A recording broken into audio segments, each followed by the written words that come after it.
성경 봉독하겠습니다. 사무엘상 8장 1절부터 9절까지입니다.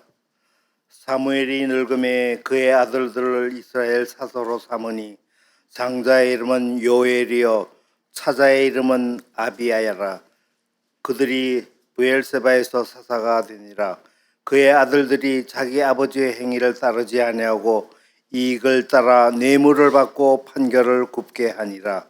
이스라엘 모든 장로가 모여 라마에 있는 사무엘에게 나아가서 그에게 이르되 보소서, 당신은 늙고 당신의 아들들은 당신의 행위를 따르지 아니하니 모든 나라와 같이 우리에게 왕을 세워 우리를 다스리게 하소서 한지라.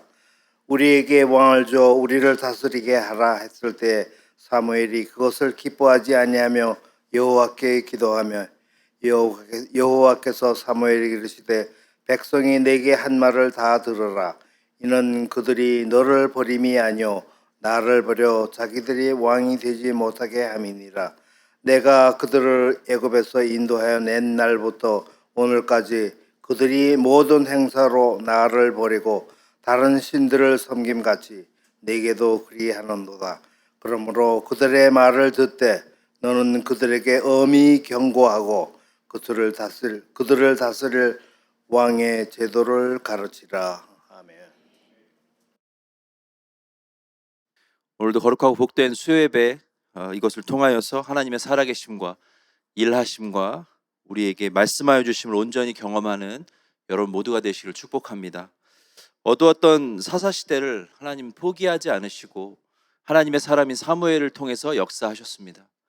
또한 계속되는 인간의 어떤 범죄와 무지에도 하나님은 스스로 자신의 살아계심과 역사하심 그리고 영광을 나타내 보이셨죠. 언약궤를 빼앗겼으나 도로 찾게 하셨습니다. 그리고 이방의 세력을 꺾으심으로 하나님이 일하셨다라는 거죠. 위대하신 하나님을 찬양하지 않고는 견딜 수 없도록 하나님이 역사하셨습니다. 그리고 다시 사무엘을 통해서 미스바의 모든 백성이 모이게 합니다. 그래서 모든 백성이 모여서 종일 금식하며 하나님께 부르짖어 회개합니다. 그때 하나님이 이스라엘을 회복시키시고 이방의 세력이 감히 넘보지 못하도록 역사하셨어요. 진정한 회개 그리고 말씀을 붙듦, 하나님의 말씀에 하나님의 일하심과 우리의 헌신 그리고 우리의 순종 그리고 하나님을 예배함, 이 5가지가 하나님의 자녀여 백성인 우리가 이 땅에 살아가야 될 모습인 줄로 믿습니다. 요게 바로 사무엘상 1장 7장까지 요약이에요. 엄청나죠 여러분? 한 10문장으로 딱 서머리 해드렸습니다. 그런데 시간이 지나고 세월이 흘러서 8장이 이제 오늘 본문인데요, 다시 분위기의 반전이 나타납니다. 어두웠으나 밝히신 하나님이세요. 그리고 다시 어두워졌으나 또다시 밝히신 하나님입니다. 그런데 오늘 말씀의 시작이 무엇입니까? 사무엘이 늙음에라고 시작을 합니다. 사무엘이 늙음에. 이것은 단순히 사무엘이 세월이 지나서 피지컬리 나이가 든 것만을 이야기하지 않습니다. 그냥 세월이 지나간 것만 이야기하는 것이 아니죠. 다시 영적 쇠퇴기가 왔음을 알려주고 있습니다. 영적 쇠퇴기. 이것을 이 짧은 2마디에서 느낄 수가 있습니다. 사무엘이 이제 늙고 나이가 많아 그 2 아들을 이제 사사로 세우게 되죠. 자기의 뒤를 이어 사사로 세웁니다. 요엘과 아비야라는 인물인데 사사는 세습이 불가능한 자리예요. 하나님이 세우셔야 됩니다. 그럼에도 사무엘이 그 아들들을 사사로 세웁니다. 말씀을 우리가 보아도 하나님께 의견을 묻거나 하나님께서 세우심이 드러나지 않아요. 그냥 사무엘이 삼았다라고 기록을 하고 있습니다. 그런데 거기에 더해서 그들은 자기 아버지의 행위대로 따르지 않았어요. 사무엘이 행한 대로 하지 않고 이익을 따라 뇌물을 받고 판결을 제대로 하지 않았습니다. 그래서 모든 장로들이 모여서 라마에 있는 사무엘을 찾아가요. 그래서 뭐라고 얘기하냐면, 이제 당신은 늙고 당신의 아들들은 사무엘 당신이 행한 대로 행하지 않고 있으니 우리 다 함께 하나님 앞에 한 번 더 회개합시다. 간절히 기도합시다. 당신의 아들들이 하나님 앞에 온전히 회개하고 그 말씀과 뜻대로 행하도록 함께 합심해서 기도합시다 라고 했으면 얼마나 좋았을까, 얼마나 아름다웠을까라는 생각을 합니다. 그런데 이들은 무엇을 요청하냐면 왕을 요청합니다. 우리에게 왕을 세워주시옵소서. 왕을 세워야 됩니다 라고 요청을 해요. 우리에게 왕을 세워 우리를 다스리게 하소서. 그들은 이미 왕을 소유하고 있음에도 무엇을 요구합니까? 왕을 요구했다라는 거예요. 왕을 소유하고 있음에도 왕을 요구하는 어리석음을 범했다라는 겁니다. 우리는 먼저 오늘 본문의 시작을 통해서 무엇을 알 수 있냐면, 아무리 천하의 사무엘이라고 해도 아무리 아버지가 사무엘이라고 해도요, 그 이유만으로는 그 자녀들의 신앙이 올바로 서는 게 아니다라는 겁니다. 아무리 아버지의 신앙이 뛰어나고 아무리 부모의 신앙이 뛰어나도 하나님 앞에 말씀과 그 뜻대로 산다고 해도 결코 자녀가 반드시 올바른 신앙생활을 가지고 사는 것은 아니다라는 사실입니다. 제 아들이 지금 2살인데요. 하루 종일 찬양을 부르고 말씀을 외웁니다. 드럼스틱을 들고 찬양 영상을 보면서 막 두드려요. 그래서 막 윌러브의 다시 일어나를 찬양합니다. 나는 하나님을, 이 찬양을 계속 불러요. 하루 종일. 그리고 영유아인 주부가 매주 이제 암송 말씀을 주시는데 그걸 외우고 또 외우고 또 외웁니다. 그래서 어떻게 저걸 다 외우고 저렇게 따라하고 좋아하는지 저도 참 신기해요. 여러분, 철없이 자식 자랑을 하는 것이 아니라 그렇기 때문에 더더욱 기도하게 되는 겁니다. 더더욱 하나님, 지금 저 아이가 저렇게 찬양하고 말씀을 외우고 저렇게 외우는 것이 그저 엄마 뱃속에 있을 때부터 찬양을 많이 듣고 교회 문화에 노출이 되어 있고 그 문화가 익숙해서가 아니라 많이 보고 많이 들어서가 아니라 정말 하나님을 온전히 믿는 바른 신앙으로 살게 하여 주시옵소서. 기도가 절로 나와요. 그냥 교회에서 태어났기 때문에 쭉 자라왔기 때문에 많이 노출이 돼서 그냥 찬양하고 그냥 말씀을 외우는 것이 아니라 하나님과 인격적인 만남이 있기를 간절히 기도하게 됩니다. 예수 그리스도의 그 십자가 사랑을 가슴 정말 절절히 체험하고 경험할 수 있도록 기도가 절로 나온다는 거죠. 정말 눈에 넣어도 많이 아픈 우리의 자녀들, 여러분 정말 열심히 기도하셔야 돼요. 우리 어린이들, 우리 유스들, 우리 청년들을 위해서 우리는 간절히 기도해야 됩니다. 우리의 부모 세대가 아무리 뜨겁고 온전한 신앙을 가지고 있어도 우리의 자녀 개개인이 직접 하나님을 만나지 않으면 아무 소용이 없다라는 거예요. 온 집안에 목사님이 50명이 있어도, 온 집안에 장로님이 200명이 있어도 구원은 하나님과 나와의 1대1의 문제입니다. 하나님과 나와의 1대1이죠. 가정의 달 5월을 맞아서 우리 자녀와 남편 그리고 아이들을 위하여서, 그리고 내 가족, 손자와 손녀를 위해서, 믿지 않는 가족들을 위해서 여러분 결단하며 기도하시기 바랍니다. 아직도 가정 안에 복음이 전해지지 않은 분들이 있어요. 예수를 영접하지 못한 분들이 있습니다. 우리는 간절히 기도해야 돼요. 주 예수를 믿으라, 그리하면 너와 내 집이 구원을 얻으리라. 이 말씀이 온전히 이루어진 5월이 되시기를 축복합니다. 아멘. 그러면 사무엘은 과연 그 자녀들을 신앙으로 기르지 않았을까? 길렀겠죠. 사무엘이 과연 그 자녀들에게 하나님의 말씀을 가르치고 그 신앙을 유산으로 물려주지 않았을까? 분명히 했을 거라고 생각을 합니다. 우리는 최선을 다하되 하나님께 전심으로 매달리며 하나님 일하여 주시옵소서 간절히 구하며 나가야 된다는 거예요. 사무엘도 그 아들들을 그냥 두지 않았을 것임에도 불구하고 이 아들들은 아버지의 행위를 따르지 않아요. 이익을 따라 뇌물을 받습니다. 판결을 굽게 합니다. 옳은 길로 백성들을 인도해야 될 사사가 그 기능을 잃어버렸다는 거죠. 더 이상 하나님의 사사가 아닌 삶을 살고 있었다는 겁니다. 그러자 백성들은 마치 기다렸다는 듯이 왕을 요구해요. 이미 왕이 있음에도 불구하고. 과거 미스바에 모여서 회개할 때 분명히 깨달았습니다. 이 백성들이 하나님께 회개로 나아가자, 주시는 말씀에 순종하고 그 말씀대로 실천하자. 이들은 절절히 깨달았습니다. 하나님 안에 있을 때 우리는 가장 행복하다. 그런데 세월이 지나고 시간이 흐르자 그것이 다 날아가 버렸어요. 다 날아갔어요. 그 은혜를 다 잊어버립니다. 금세 다시 세상의 것을 찾기 시작했다라는 거죠. 여러분, 이건 역시 우리의 모습과 크게 다르지 않습니다.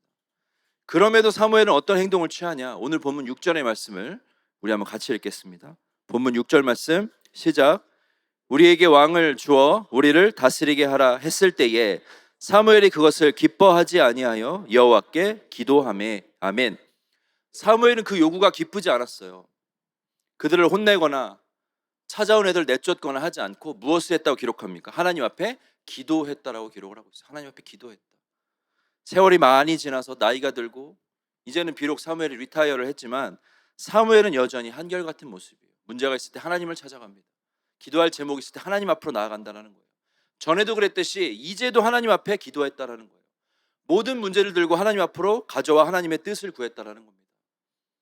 특별히 바라고 소망하는 것은 오늘 주간으로 예배드리는 우리 이 남선교회 모든 우리 회원들에게 이런 아름다운 신앙의 모습이 있기를 간절히 축복합니다. 아멘. 하나님 앞에 엎드리는 간절한 구함, 하나님께 하나님을 찾고 만남, 그리고 하나님과 끝까지 동행함, 이 아름다운 모습이 있기를 바랍니다. 이 기도에 하나님이 응답을 하시죠. 7절의 말씀이 중요한데 우리가 같이 한번 읽겠습니다. 시작. 여호와께서 사무엘에게 이르시되 백성이 내게 한 말을 다 들으라. 이는 그들이 너를 버림이 아니요 나를 버려 자기들의 왕이 되지 못하게 함이니라. 아멘. 그들이 너를 버림이 아니라 누구를 버렸다고 기록하고 있어요? 나를 버렸다. 하나님을 버렸다라고 기록을 하고 있습니다. 하나님을 버렸다. 사무엘 너를 버린 게 아니야. 나를 버린 거야. 하나님을 버린 거야. 8절도 이어서 읽어볼까요? 8절 시작. 내가 그들을 애굽에서 인도하여 낸 날부터 오늘까지 그들이 모든 행사로 나를 버리고 다른 신들을 섬긴 같이 내게도 그리하는도다. 아멘. 애굽에서 인도한 날부터 아주 꾸준히 아주 성실하게 변함없이 죄를 짓고 또 죄를 졌어요. 하나님을 멀리 떠났습니다. 우상을 섬겨왔어요. 기적을 베풀어주면 잠시 붙어 있다가 금방 식어서 떨어져 나갔습니다. 그들은 진정한 왕 대신 하나님을 버리고 자기들의 왕을 세우기를 원했다라는 거죠. 자기들의 왕. 그러면 잘 살 것 같았다는 겁니다. 국력이 강해질 것 같았어요. 그렇게 하면 자신들에게 뭔가 더 유익을 가져올 것 같았습니다. 그들의 생각이었던 거죠. 왜냐하면 그 당시 이방 나라에는 전부 다 왕이 있었거든요. 강한 것 같았고 백성들이 잘 사는 것처럼 보였다라는 겁니다. 전능하신 창조주 하나님께서 손수 자신의 살아계심과 역사하심을 보여주셨다라는 겁니다. 그리고 직접 선택하셔서 백성을 삼아주셨음에도 불구하고 이들은 그 하나님을 저버렸어요. 이들을 애굽에서 건져서 가나안 땅으로 인도하여 주셨음에도 불구하고 이들은 그 왕을 버리고 그들의 왕을 구했다라는 겁니다. 우리를 먼저 찾아와 우리의 진정한 왕이 되어주셨음에도 불구하고 하나님을 저버립니다. 나에게 유익이 되는 다른 것을 나의 왕으로 세우는 지독하게 어리석음을 범하고 있었다라는 거죠. 그런데 하나님은 지금 이 상황에서 뭐라고 대답을 하시냐면 7절의 앞부분만 다시 한번 보겠습니다. 이 상황에서 하나님께서 뭐라고 대답하시는지 7절 앞부분만 같이 읽습니다. 여호와께서 사무엘에게 이르시되 백성이 내게 한 말을 다 들으라.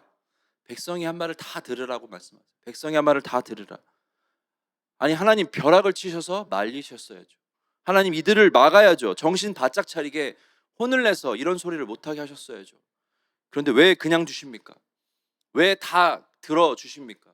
왜 그냥 들어주십니까? 이 말씀을 깊이 묵상하면서 오늘 본문에 대한 정말 많은 해석이 있어요. 많은 연구들이 있습니다. 그래서 저는 이번에는 공의와 정의의 하나님이 아닌 사랑의 하나님에 집중하게 되었습니다. 사랑의 하나님. 사랑의 하나님. 아버지의 마음인 거죠. 아버지의 마음. 자식이 원하면 그대로 하게 두되 어떻게 합니까? 신신당부합니다. 가르칠 것을 가르쳐요. 그리고 내가 도울 수 있는 최대한의 것을 도와줍니다. 아버지의 마음이죠.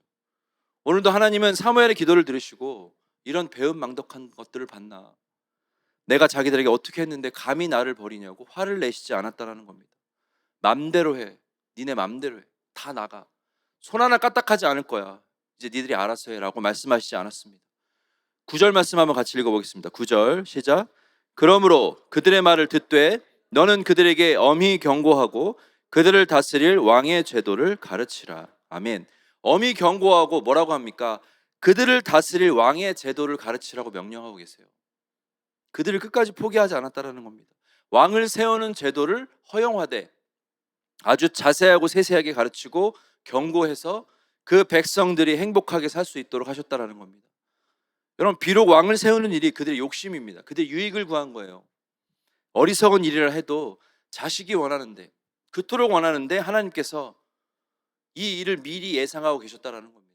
이미 알고 계셨다라는 거예요. 처음 듣는 이야기가 아니다라는 겁니다. 우리 신명기 17장 말씀 한번 같이 읽어보겠습니다. 신명기 17장 14절에서 20절 말씀 같이 읽겠습니다. 시작. 내가 내 하나님 여호와께서 내게 주시는 땅에 이르러 그 땅을 차지하고 거주할 때에 만일 우리도 우리 주위의 모든 민족들 같이 우리 위에 왕을 세워야겠다는 생각이 나거든 반드시 내 하나님 여호와께서 택하신 자를 내 위에 왕으로 세울 것이며 내 위에 왕을 세우려면 내 형제 중에서 한 사람을 할 것이요 내 형제 아닌 타국인을 내 위에 세우지 말 것이며 그는 병마를 많이 두지 말 것이요 병마를 많이 얻으려고 그 백성을 애굽으로 돌아가게 하지 말 것이니 이는 여호와께서 너희에게 이르시기를 너희가 이 후에는 그 길로 다시 돌아가지 말 것이라 하셨음이며 그에게 아내를 많이 두어 그의 마음이 미혹되게 하지 말 것이며 자기를 위하여 은금을 많이 쌓지 말 것이니라. 그가 왕위에 오르거든 이 율법서의 등사본을 레위 사람 제사장 앞에서 책에 기록하여 평생에 자기 옆에 두고 읽어 그의 하나님 여호와 경외하기를 배우며 이 율법의 모든 말과 이 규례를 지켜 행할 것이라. 그리하면 그의 마음이 그의 형제 위에 교만하지 아니하고 이 명령에서 떠나 좌로나 우로나 치우치지 아니하리니 이스라엘 중에서 그와 그의 자손이 왕위에 있는 날이 장구하리라. 아멘. 하나님은 자기 백성들이 왕을 요구할 것을 이미 알고 계셨어요. 그런데 하나님은 내가 너에게 베풀어진 은혜가 얼만데 너희들이 왕을 요구하냐? 감히 이럴 수가 있냐? 너희들을 내가 이방 나라의 손에 넘겨버리겠다라고 말씀하시지 않았습니다. 왕을 세우거려든 매뉴얼을 주십니다. 여호와께서 택하신 자를 왕으로 세워라. 그리고 병마를 많이 두어 교만하지 않게 해라. 아내를 많이 두지 말아라. 은금을 많이 쌓지 말아라. 그리고 말씀을 평생에 곁에 두고 살아라. 그 말씀을 지켜 행해라. 좌로나 우로나 치우치지 않고 하나님 안에서 잘 되는 길을 주셨다라는 겁니다. 그냥 버리시지 않았다라는 거죠. 아버지의 마음으로 오늘의 본문을 대할 때에 하나님의 사랑이 얼마나 크고 놀라운지를 우리가 깨닫게 됩니다. 여러분, 우리가 아버지의 마음 하면 예수님께서 하신 어떤 비유가 연상이 되십니까? 탕자의 비유죠. 탕자의 비유. 탕자의 비유. 아버지는 아들의 요구가 올바른 요구가 아니었음을 알고 계셨음에도 아들의 요구를 다 들어주십니다. 괘씸한 놈, 아주 나가서 정신을 아주 혼꾸녕이 나, 이런 얘기를 하지 않았다라는 거예요. 사랑하는 마음으로 그가 원하는 것을 다 내어줍니다. 정말 잘 되기를 바라는 마음으로 그를 보내주죠. 그리고 나서 어떻게 합니까? 그가 돌아오기를 기다렸어요. 그리워했습니다. 아주 손꼽아 기다렸어요. 돌아오기를. 모든 재산을 다 탕진하고 거지가 되어서 돌아왔음에도 그 아버지는 저 멀리서 보고 있다가 달려가 그 아들을 안아줍니다. 아들의 자격이 없음에도 가장 좋은 것을 먹이고 가장 좋은 것을 입히고 아들의 자리를 회복시키셨다라는 겁니다. 이것이 바로 아버지의 마음이죠. 아버지의 마음입니다. 오늘 본문에도 하나님은 왕을 요구하는 백성들의 말을 다 들어줘요. 다 들어줍니다. 본문 11절에서 18절까지 오늘 본문 왕을 세우되 지켜야 할 매뉴얼을 주시는데요. 이 매뉴얼은 어찌 보면 이렇게 까다로운데도 너희들이 정말 왕을 세울래? 라는 그런 의미를 담고 있습니다. 왕을 세우게 되면 너희들이 해야 할 일이 엄청 많아. 나중에 니네 후회하지 마. 나중에 나를 다시 찾아도 나는 이제 안 들을 거야. 마치 하나님이 화가 나시고 삐지신 것처럼 보일 수가 있습니다. 그런데 정말 아버지의 마음으로 읽게 되면 그럼에도 하나님 안에서 그 말씀과 법을 잘 지키고 순종하며 백성들과 자녀들이 잘 되기를 바라는 마음을 담고 있음을 알 수가 있습니다. 아주 디테일하게 말씀을 하세요. 너희들이 왕을 세우는 제도는 결코 쉬운 일이 아니야. 정말 해야 할 의무가 많아. 해야 할 일이 굉장히 많아. 그럼에도 정말 너희들이 그것을 원하느냐라고 물어보세요. 원하느냐? 정말 원하느냐? 아주 강하고 엄중히 경고하면서 그들이 돌이키기를 원하셨다라는 겁니다. 그런데 그때 백성들이 뭐라고 대답을 합니까? 본문 19절의 말씀을 한번 같이 읽어보겠습니다. 본문 19절 말씀 시작. 백성이 사무엘의 말 듣기를 거절하여 이르되 아니로소이다. 우리도 우리 왕이 있어야 하리니. 아멘. 백성이 사무엘의 말 듣기를 거절합니다. 듣지 않겠습니다. 아닙니다. 우리도 우리의 왕이 필요합니다. 20절도 한번 이어서 읽어보겠습니다. 20절 말씀 시작. 우리도 다른 나라들 같이 되어 우리의 왕이 우리를 다스리며 우리 앞에 나가서 우리의 싸움을 싸워야 할 것이니이다 하는지라. 다른 나라들 같이 우리의 왕이 있어야 됩니다. 다른 나라들 같이 우리 앞에서 나가서 싸워줄 우리의 왕이 필요합니다 라고 이야기를 하고 있어요. 그럼 정말 기가 막히는 이야기죠. 정말 어이가 없는 이야기입니다. 누가 그동안 그들을 다스렸습니까? 하나님께서 직접 친히 다스리셨습니다. 그리고 누가 그들을 앞에 나가서 그들의 싸움을 싸우셨습니까? 하나님이 직접 나가셔서 싸우셨다라는 거예요. 하나님이 나가서 앞서서 싸우셨다라는 겁니다. 여러분, 이 앞전에 보면 언약궤에 대한 무지와 오용으로 이스라엘 백성이 나락으로 떨어집니다. 완전히 멸망하는 그 직전까지 가죠.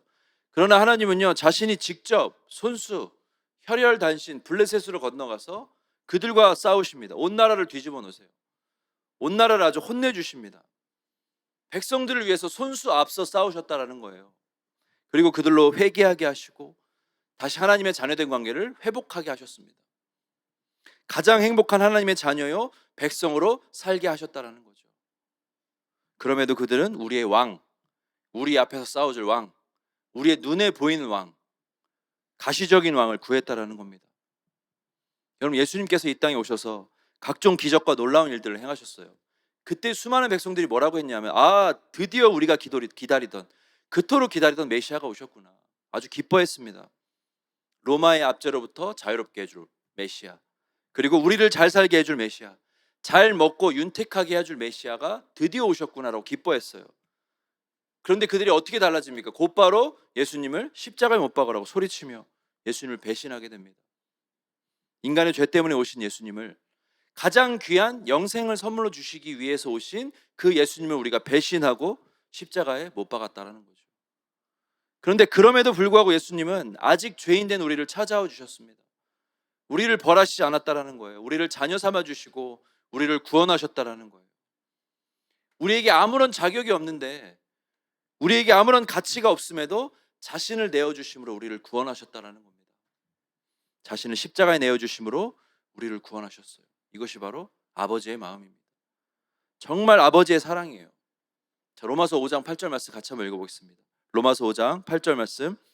우리가 아직 죄인 되었을 때에 그리스도께서 우리를 위하여 죽으심으로 하나님께서 우리에 대한 자기의 사랑을 확증하셨느니라. 아멘. 하나님께서 백성들이 하나님을 버리고 자기를 버리고 왕을 요구할 것을 미리 알고 계셨던 것처럼 예수님도 다 알고 계셨어요. 백성들이 자신을 버리고 자신을 배신하고 자신을 십자가에 못 박을 것을 미리 다 알고 계셨다는 겁니다. 그럼에도 인간의 몸을 입고 이 땅에 오심을 마다하지 않으셨어요. 기꺼이 십자가에 우리의 모든 죄를 지시고 죽으심을 담대하게 감당하셨다는 겁니다. 사랑하는 자녀를 위한 아버지의 마음으로, 독생자도 아낌없이 내어주실 만큼 우리를 사랑하시는 그 크신 사랑하심으로 이 모든 일을 감당하셨다는 거죠. 우리는 여전히 부족합니다. 여전히 연약해요. 예수님을 우리 안에서 밀어내고 하나님 앞에서 범죄해야 합니다. 오지 마시라고, 들어오지 마시라고, 내 안에 계시지 말라고. 그리고 세상의 것을 왕으로 삼습니다. 세상의 것을 나의 중심에 모셔요. 더럽고 추하기가 아주 짝이 없기에 우리는 살아갑니다. 그럼에도 하나님은 끊임없이 말씀하십니다. 회개하게 하시고 돌아오게 하시고 정신 차리게 하시고, 진심으로 회개하고 믿음으로 돌아온 이들을 어떻게 하십니까? 하나님의 자녀 삼아 주신다라는 겁니다. 그리고 우리 안에, 우리의 중심에 예수님께서 왕 되시도록, 우리의 삶을 다스리시고 이끌어 가시도록 역사하신다라는 거예요. 우리의 진정한 왕 되셔서 우리를 통치하신다라는 겁니다. 우리는 하루에도 수십 번씩 왕 되신 주님을 밀어내고 세상의 것을 섬기고 세상의 것을 왕으로 중심에 모시고 살아가지만 하나님은 우리를 결코 벌하시거나 채찍질하지 않으신다라는 거예요. 결코 포기하지 않으시고 사랑과 은혜를 베풀어 주심으로 진정한 왕 되신 주님과의 관계 회복을 원하고 또 원하시는 줄로 믿습니다. 늘 원하고 계세요. 그렇다면 하나님은 왜 인간이 왕을 세움을 허용하셨을까? 왜 그대로 내버려 두셨을까? 막지 않으시고 왕을 세운 후에 왜 매뉴얼을 주셨을까? 이런 이제 궁금증이 듭니다. 심지어 왕을 세운 이후에도 하나님은 포기하지 않으시고 인간을 끊임없이 사랑하셨어요. 끊임없이 회개하게 하셨습니다. 이것은 여러 가지 이유가 있겠지만 제가 묵상한 것은 이렇습니다. 인간의 부족하고 유한한 왕 제도를 통해서 무엇을 깨닫게 하기 위함입니까? 우리가 정말 기다려야 될 진정한 메시아, 진정한 왕, 우리가 소망하고 바라보고 우리가 붙들어야 될 왕은 누구다? 예수 그리스도. 우리의 완전한 왕, 진정한 왕, 우리의 유일한 왕 되신 분은 오직 예수님밖에 없구나. 그것을 기다리며 소망하게, 그 마음으로 살게 하십니다. 그 마음으로 살게.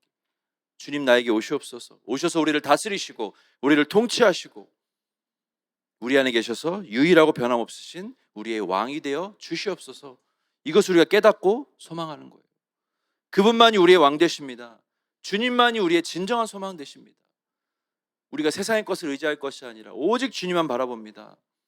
이것을 깨닫는 놀라운 은혜가, 그리고 그 감격이 저와 여러분 모두에게 있기를 간절히 소망합니다. 주님께서 왕 되시면 우리는 왕의 명령을 따라 살아가게 돼요. 주님이 왕 되시면 주님이 주시는 말씀을 따라 살아갑니다. 하나님께서 왕을 세우신 일에 회의적이셨던 이유는 뭐냐 하면, 왕은 어떤 사사나 다른 리더와 달라요. 통치권이 있어요. 주권이 있습니다. 그래서 왕이 만약에 하나님을 잘 섬기면 그 백성들이 줄줄이 하나님을 잘 섬깁니다. 그런데 만약 그렇지 못하고 우상을 섬기고 하나님 앞에 범죄하고 하나님을 떠나게 되면요, 그 백성도 줄줄이 그렇게 사는 거예요. 줄줄이 죄악, 범죄, 하나님을 떠남, 하나님을 멀리함. 그래서 백성들이요 그렇게 왕 주세요 하다가 결국 어떻게 됩니까? 북이스라엘과 남유다가 끊임없이 하나님 앞에 범죄해요. 하나님을 제대로 섬긴 정말 그 소수의 왕을 제외하고는 계속해서 범죄하고 또 범죄하고 죄악을 범하고, 그렇게 하다가 아수르와 바벨론에게 멸망하게 돼요. 그들이 포로로 끌려가게 됩니다. 왜 하나님만이 우리의 진정한 왕이시며 왜 하나님이 우리를 그토록 우리가 하나님을 왕이십니다 고백하고 하나님을 모시기를 원하시는지 우리가 말씀을 읽고 읽을수록 더 깊이 깨닫는다는 것이죠. 그럼 우리가 하나님이 왕 되시면 어떻게 됩니까? 우리가 오늘만 해도 노방전도를 나갔습니다. 노방전도를 쿠키 센터랑 이제 로이드로 나갔는데요.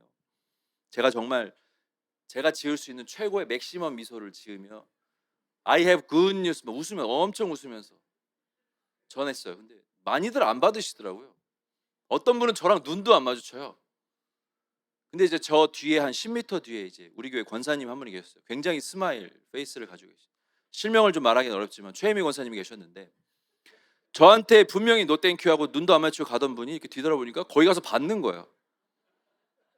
땡큐 이러면서 막 have a nice day 하면서 받는 거예요. 그래서 절대 실망하지 않았습니다. 왜? 왕 대신 하나님의 명령이기 때문이에요. 왕 대신 하나님의 명령이기 때문에. 그리고 우리가 그 하나님을 왕으로 모셨기 때문입니다. 그러면 그때부터 왕의 명령에 우리는 순종하는 거예요. 우리가 드라마나 영화에서 많이 봤잖아요. 어명이요 하면 어떻게 돼요? 다 엎드리잖아요. 그냥 누가 토를 답니까? 거기다 손 들고 잠시만요. 그거 아닌 것 같은데요. 이런 말을 하는 사람은 아무도 없다라는 거예요. 왕의 명령이기 때문에. 우리가 하나님을 왕으로 모셨기 때문에. 우리가 어떻게 용서하고 사랑하는 게 가능합니까? 인간의 능력으로는 불가능하죠. 어떻게 용서하고 사랑합니까?